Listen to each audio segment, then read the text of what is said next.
soup store. Welcome to Tales Tomorrow. I am Morrow, your storyteller for today. With me have some more RPG horror stories. Speaking of RPGs in general, I am so excited for Final Fantasy TTRPG to finally come out and actually try it out, but I'm just waiting for them to just release it digitally so I can get it on Foundry and try it out and everything. Oh, I want to try it so badly. I'm a huge fan of Final Fantasy 14. I literally have a cat girl as a character that I played for. Did I play him for 6 years? Have I played the game for 6 years? Oh my god, the time flew by. Gotta be more than that, but this time 7 years? But anyway, I'm just really excited to try a different TTRPG. If there's ever a moment I can make like a video of us playing through with some friends, I would love to do so. But until then, let's get some RPG horror stories for today. GM trying to take over my PC to make it have sex as a prostitute. I just finished the first session of a new campaign of VtM as a player. Never played the game before, and I'm a bit pissed off. Character creator will be a Venture, corporate vampire as far as I understand it. Venture? I hope I'm pronouncing it correctly. He's into politics, and I told the GM that he'll be ambitious and Machiavellian, who pretends to fight for the right of minorities while actually not giving a damn. I also told him that being a proud American, my character carries a tiny gun in his suit, for he can't be a true American without a weapon. Yeah, it's a cliche, but I thought it was funny. Basically, my character will be a cold-blooded a-hole with only acts according to his interests. Sir, are you American? Yeah. How can you prove that? Got my gun. Go right through, sir. Session 0. The GM tells me the rival had my PC accused of a struggle snuggle on an underage girl, but that I was found innocent. Tells me that I can choose whether or not it was actually innocent or not, but pushes me to choose fast. I tell him that my PC was actually innocent because while ambitious and manipulative, he is not a sex perv. GM accepts it but tells me that it was a bit out of character for a politician. Okay, just because politicians do some really messed up stuff doesn't mean you have to force that fantasy on a player character. Yeah, I get not every politician is great and some of them are absolutely terrible. I fully understand that. But to force a player to have the player character become some sort of a sex pest with minors and stuff is just ugh. No, why? Why would you do that? Why would you force this sort of thing? A player just wants to play a politician that just, you know, all corrupt and stuff, which I guess canon, sure. But to force this kind of like sex pest thing, this kind of a sexual like indecency stuff, I don't want to say it out loud because I know YouTube is gonna clap my cheeks. The whole PDF file thing, that just seemed completely left field, just out of nowhere. It's like, hey, you gotta choose fast. Sessions actually start. My PC at a social event for a charity thing. Some NPC invite me to leave the place to meet a mysterious donator. The interview takes place in a dark desk room. You can't really see the donator, but it's obvious that it is his future sire. After the interview, the donator to tell him to rejoin the social event. Later on, my PC is invited to a party by his rapper acquaintance. My PC accepts because he wants to maintain the guy into his orbit. Dude offered my PC drugs and prostitutes. My PC accepts the drugs but refuses the prostitute, especially because he's very careful about that kind of thing since the triad he faced. GM tells me, "You're a corrupt politician. Any politician would go for it." I refuse. He told me, "Yeah, but this prostitute is especially attractive." I refuse. He tells me, "Maybe you would prefer a male prostitute?" Absolutely not, I say. He tells me, "But you have to. Any politician, any man would." Oh, sorry DM, I forgot that you're the one coming up with stories and ideas for how this player should play the player character. My bad on that one. I get it. Politicians have a really bad rep, and for good reasons and stuff. But like, let the player decide how scummy they want the politician to be. Drugs, though, sub the drugs. Prostitutes, ladies of the night. I don't know, am I allowed to even say the P word anymore, dude? I don't know what's going on with YouTube anymore. Lady of the evening. I'll just go with that. If they deny the lady of the evening for the night, but they want the drugs, let them have it. Can I even say the word drugs anymore? I don't even know. Screw it. You know what I mean. Let the player decide how they want to conduct themselves being scummy. Let's continue. So I answer him that he left me no choice. My PC would do it. But he refuses, saying that my PC should want it, and so should I. I finally say that if I have no obligation to do it, I won't do it. But that if he wants to play my PC in my place, he can do as he wishes to. He gives up and tells me that the scene is over, that my PC can leave the party. As soon as I left, my PC is attacked. I try to reach my gun, but GM says that I can't have it since he makes no sense that I have it on me right now. Okay, so I have to be a sex perv stereotype, but can be a gun-obsessed American stereotype. Or not. It finally turns out that the prostitute was actually my future sire in disguise. That makes no sense to me. First, the GM is trying to force my character to stick to a stereotypical sex perv politician. I never said anything suggesting I was going towards that direction. to make it clear right before the session started. Then he tries to override my control over my character when I do not behave like how he wants. My sire is a bloody Venture. Venture, I don't know how you pronounce it. She should have used the discipline to force my PC to follow her. I would not have complained. He didn't. He wanted me to say that my character willingly followed her. On another level, I don't get why my future sire has to disguise a prostitute at all, considering she had me at her mercy a couple of hours earlier when she interviewed me, because she actually really is a rich donator. This GM proved generally good on other RPGs we played before, but I feel like he's taken VtM as an excuse to force his own sex fantasies on PCs. I'm the only male player at the table, so it seems that he picked me as his proxy, though he briefly used the discipline to force a PC to flirt with NPC against her sexual orientation, both in-game and IRL. I said this before and I'll say it again, don't bring your fetishes into TTRPG games, no matter what it is. Probably this GM, whatever you call him, storyteller, probably had some sort of a thing like, ooh, politician, totally gonna go for the lady of the evening and stuff, but the one play decide not to. It's like, why not? You're supposed to. That's how the story has to go. You have to do what I say. Dude, just be outright, be like, okay, listen, the story is gonna involve with you meeting a politician or meeting a lady of the evening and going with her. Just roll with it. Like, if you're gonna railroad a player, just be direct and upfront about it. Don't make him feel guilty or bad about it. Like, but you're supposed to do it. What do you mean supposed to do it? It's up to the player to decide how they want the character to conduct themselves. They'll take the funny chemicals, sure, but lady of the evening, no thank you. I'm choosing a different thing I want to do for the day. I don't know. It's just weird. It's completely weird and unnecessary what the DM is doing. Edit. Thanks for all the replies. I have to add that our group is composed by myself, GM, and 3 ladies. Our previous experience in RPG was a really light-spirited D&D campaign that he GM'd. A few months ago, GM asked me to run a Vampire Dark Age campaign, despite the fact I never ran any RPG campaign nor played any World of Darkness game. I did my research and found the universe interesting, especially for the gothic and politic aspect. I started to work on deliberately non-canon setting, partially because I wanted to avoid being patronized for getting the canon wrong, but who would have respected the ambience and thematic of the game, as far as I understand it? I thought of some kind of political plot and tried to bind it to the background of the future PCs that we created way in advance, in particular with one who should have been amnesiac. Came up with a few ideas that I found would be great for shock value or creating great new plot twists. Then I remember the only thing we played so far was super soft, especially due to ladies' influence. The D&D GM was the one who convinced everyone to try Vampire, but I doubt that he really explained the game to the others. I started to doubt that ladies would be really at ease with some of the dark thematics I came up with, especially the player with the amnesiac PC. Told it to the guy and said that, considering that he was a World of Darkness veteran, he should run a campaign himself so I could really see how it's done. And then he came up with this. I assisted to the embrace of 2 other PCs. The first one was perfectly okay, the second one had a borderline scene, but it was very brief and it didn't go very far.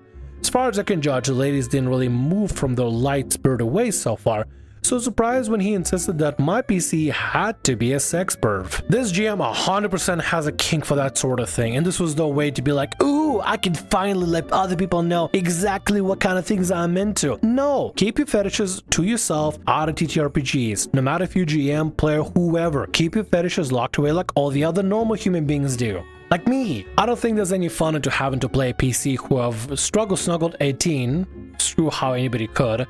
Also, I cannot picture myself, a man, describing my PC having sex with a man-controlled NPC in front of a female player who never asked for anything of that sort. That's a freaking weird situation.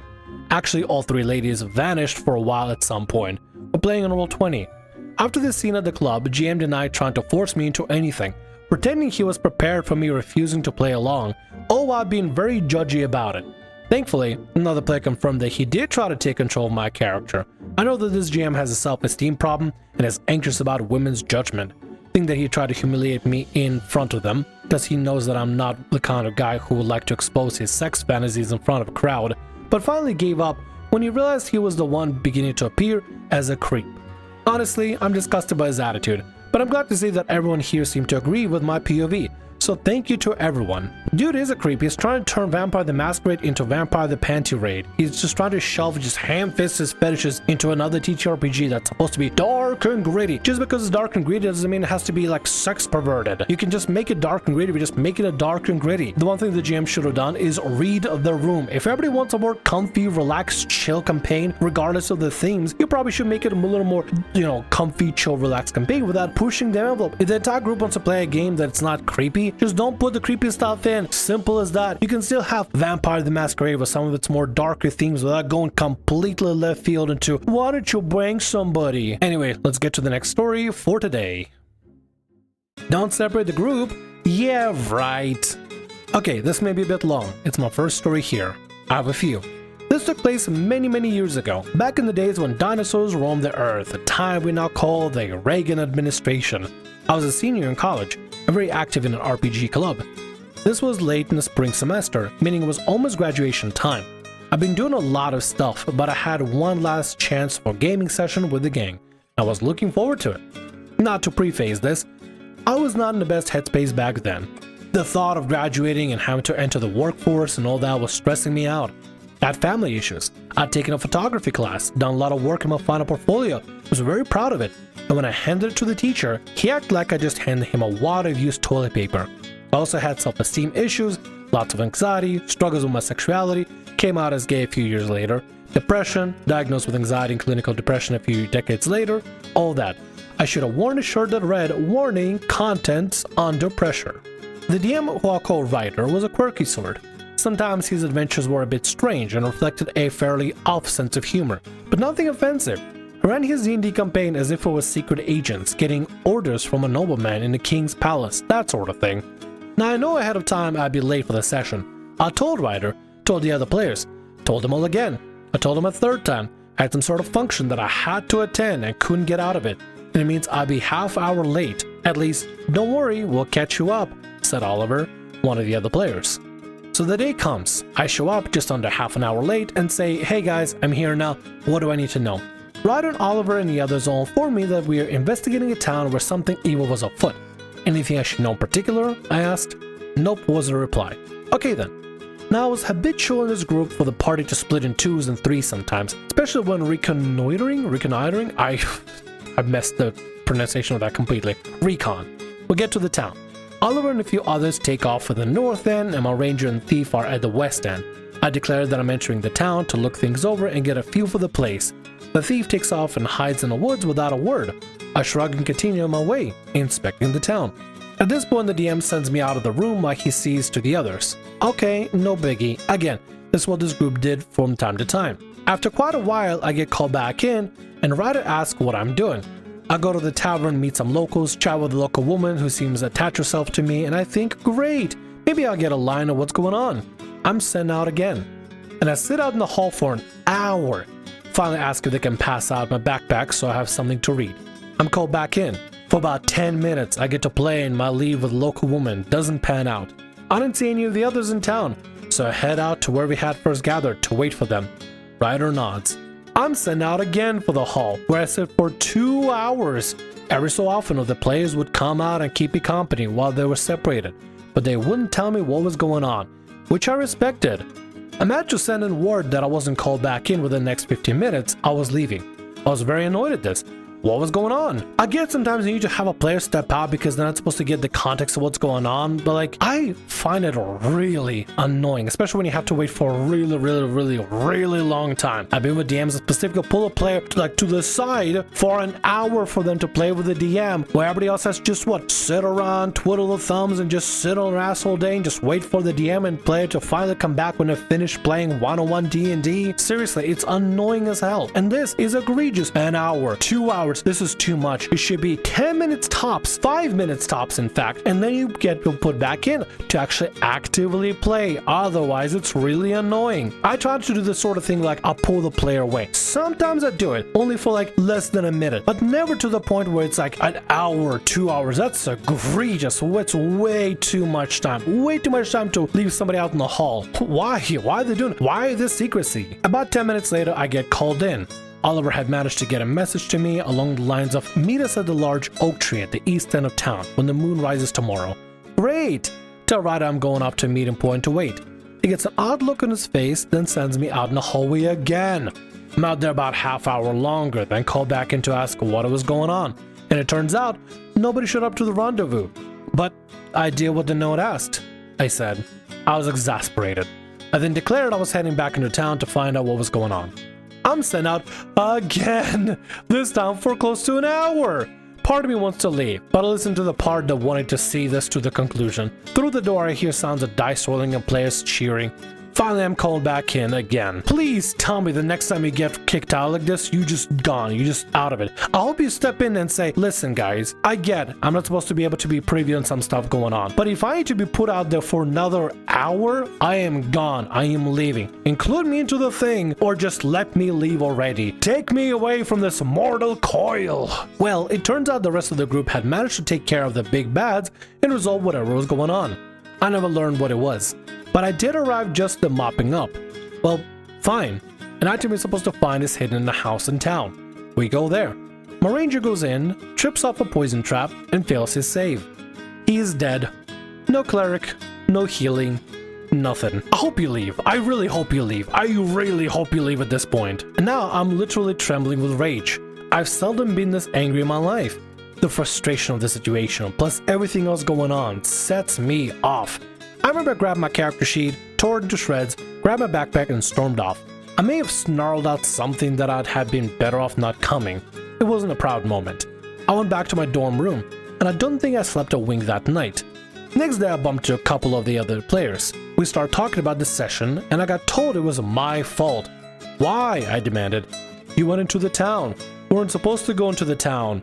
I nearly hit them. Why didn't you tell me? And they just shrugged differently. You weren't there for the briefing, one whimpered, but I countered with, yeah, I knew it was going to be late. I told everyone I was going to be late, and when I showed up, I asked if there was anything I needed to know. Why didn't you tell me then? They just shrugged again. Dude, you playing with some terrible people. If you ask them, hey, please catch me up, I'm gonna be a little bit late, and they don't catch you up, quit this group. These guys aren't worth it. They're infuriating me. I'm infuriated too. And it makes sense because, you know, hard-blooded tiefling and everything, but still, I'm boiling up with rage at these guys. They act like complete morons. Why are you playing with these people? Honestly, from just utter frustration, I'll just block him and never have conversation with these people ever again because this is stupid. Hey, please let me know what's going on. Catch me up. And they don't catch you up. Why did you tell me I was supposed to go to town? You weren't part of the briefing because you didn't tell me anything. But I said to catch me up. Idiots. The day after that, Oliver hunted me down and berated me, saying I owed Ryder and the rest of the group an apology for my rudeness in tearing up my character sheet and storming out the way I did. I told him I owed an apology for nobody telling me we weren't supposed to go into town. And I was owed an apology for being made to sit in the hallway for almost the whole session and Ryder not trying to fix the situation.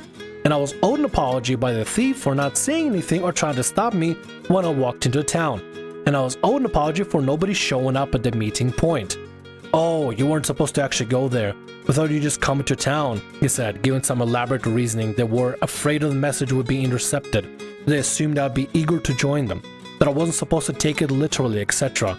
As I realized later, Oliver was a terrible overthinker. Dude, I gotta be honest, it's not even overthinking at this point. I think you're just playing with a bunch of idiots at this point. Because I can't fathom to think why they'll be mad at you. You joined the game, you went in late, but you asked them, you let them know specifically you're gonna be late and asked them to catch you up. Nobody caught you up. You're playing the game, trying to coordinate with everybody else, trying to meet up with everybody else, trying to investigate, actually participate. You're forced to sit outside and just wait for 30 minutes to an hour to 2 hours, another hour. You can't even do anything whatsoever. You have to just sit there and wait for the rolling dice and having their fun and stuff. Nobody communicates anything out of game whatsoever. They totally can talk out of character and say, hey, so basically this is what we're working on right now, but we need to try to find a way to get your character involved in this. They could have said that and talked out of game, and like, I don't care what people say that's metagaming. I think it's perfectly fine for players to talk out of game with each other, and then in character they can start making plans together and actually be on the same page together, keeping secrets from each other in this manner, such a way where one player just gets completely left out, which they were left out, by the way. And this is how they're supposed to be having fun in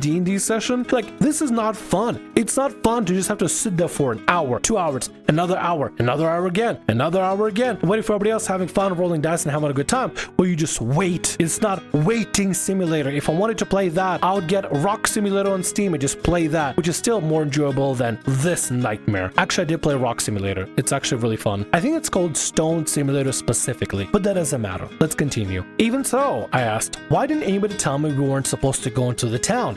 Why didn't anyone stop me? Why didn't Ryder stop the game to remind me? Oliver totally ignored my questions and berated me again for ripping on my character sheet. We could figure out how to resurrect him in the next session. Hello, I'm graduating in a few weeks. I'm never going to play in this game again. We've talked about this. You know I'm going away. You know this was my last session with the group. Oh, he said, a bit deflated, but then went back to fussing at me for being rude. I told him to buzz off. Never really spoken to Ryder again. Kept thinking he could have called a timeout and filled me in on everything. I was disappointed that he didn't. Kind of a happy ending though. Some years later, Oliver and I met and started reminiscing about the old days. Talked about Ryder's games and I reminded him that session, which really left a bad taste in my mouth. Oliver looked a little ashamed. That wasn't your fault at all. We'll really let you down. You shouldn't have had to go through that. I thanked him for that, at least, and I remembered as an example of the importance of communication and making sure the players are all on the same page, not being afraid to call timeout to communicate. Edit. I also wonder, what should I have done? When I reflected on this, one of the worst experiences I've had gaming and reading these horror stories brought it back. I wonder what would have happened had I just declared I was leaving, or just walked back into the room, sat down at my place, and announced I was done waiting in the hall and demanded to know why I was being made to wait so long. I know I reacted poorly to my character's death, freely admitted, but the DM and other players were also definitely in the wrong, I think. I think at some point, you probably should have let your frustration just let it be. Whenever they ask you to step out, you should probably just say, listen, I'm not going to step out again and wait another 2 hours for something to happen that I don't get to participate in. Can somebody please fill me in on what the hell is going on so that I can participate? I want to participate and play. I don't want to sit down in the hall waiting for everybody else to play. I want to be part of this game too. And if I can't be allowed to do that, just tell me so I can just leave. Because yes, it is extremely unfair what they've done to you. Your outburst was tearing the character sheet and just storming off was fully valid. I think anybody would be frustrated. You join a D&D game, but you have to sit down in the hall for 30 minutes, an hour, 2 hours, another hour again, only for you to basically be missing out on any kind of big climax and big dealing with a BBEG and a whole fight and everything. You get to miss out all the fun. The only thing you got to do, step in town, talk to an NPC, step outside of town, step back in town. You should have just put your foot down and say, listen guys, I'm not stepping outside again. Either clue me in on what's going on so I can actually participate and play, or I'm leaving because it's a waste of my time. What the DM and the other players did to you is unfair. I feel like it generally is unfair. And I fully understand why you raged. Honestly, I can't even blame you. In this situation, I can't even blame you. You wanted to have some fun with your friends before you graduate and have to head off to do something else, and you just want to have a fun game with your friends and buddies and stuff, and you try to accommodate as much as you could. Nobody communicated to you, left you out in the dark, so basically you couldn't even participate in anything. All you did was play sitting outside the hall simulator. Fun. But if you, lovely viewer, have anything of your own personal advice to give to OP, what would it be? Leave it down in the comment section below. I would love to see it. But with that, I think we're just gonna go ahead and end this story here. Outro Morrow coming to end the video. And with that, that's gonna be all our stories for today. I want to thank you very much for watching, and thanks so much for being here. If you like what I do, consider subscribing to the channel and leaving a like. Also, if the RPG Horror Stories ever goes down, or if you want to submit your own personalized horror story, email is down in the description below. I'll see you again in more Tales Tomorrow. Bye-bye.